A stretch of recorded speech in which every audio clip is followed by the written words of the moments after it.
Je vous prie d'applaudir très fort Lorraine.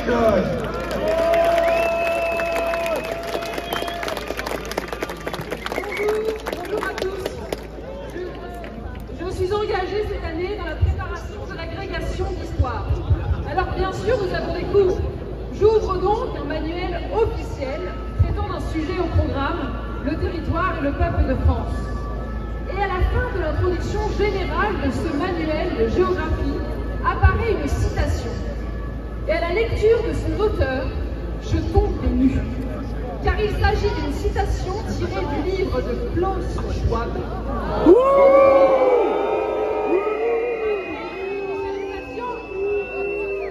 me frotte les yeux, je relis le passage, mais non, je ne reste pas. Il s'agit bel et bien d'un extrait de la pensée de Klaus Schwab, donc le fondateur du Forum de Davos, comme vous le savez bien, réunit chaque année à Genève l'oligarchie de ce qu'ils appellent, ou ce que l'on appelle, le nouvel ordre mondial.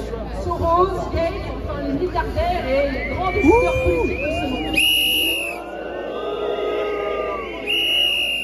Vous savez, ceux qui prônent la politique de la terreur, qui veulent détruire les identités, qui veulent changer le monde dans un vaste marché, et qui adoubent pour cela les gangs globaux leaders, qui ont été Macron, Attal, Trudeau, Leonardo DiCaprio et j'en passe. C'est donc le nom de ce gourou, Klaus Schwab, qui est utilisé sans nuance dans le manuel de référence destiné à former les futurs professeurs d'université en France.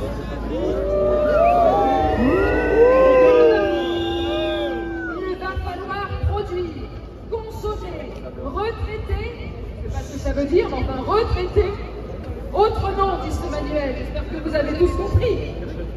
Il prolonge donc l'injonction de Davos à changer radicalement notre mode de vie. Un nouveau paradigme se met en place, je cite toujours le manuel. Il conclut ainsi, oubliant de rappeler que ces puissants milliardaires se rendent à Genève en jet privé. Enfin, on l'aura compris, la réinitialisation de l'humanité, comme il l'appelle, ne s'applique qu'au peuple, complètement exclu des discussions de l'élite. La fin de l'abondance, nous dit-on, mais pour qui? Ainsi, on pourrait penser qu'on nous laisse en paix depuis que la dictature sanitaire a été mise quelque peu entre parenthèses. Or, il n'en est rien.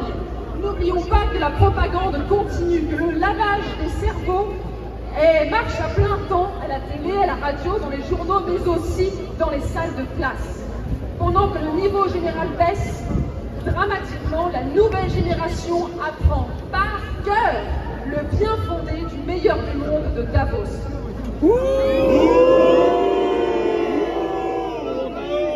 N'oublions pas que la main qui fait osciller le berceau gouverne le monde.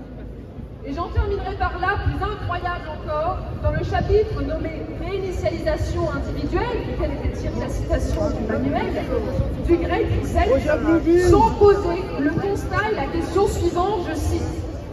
Les psychologues soulignent que la pandémie, comme la plupart des événements transformateurs, a la capacité de faire ressortir le meilleur et le pire en nous. Je continue la citation. Ange ou démon, lequel l'emporte jusqu'à présent? Ange ou démon? Klaus Schwab. Alors, d'après vous, de quel côté les dirigeants de Davos se rangent-ils? Bravo à Lorraine, on peut applaudir très fort.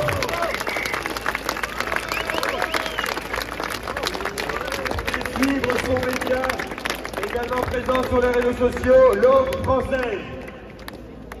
Nous avons parmi nous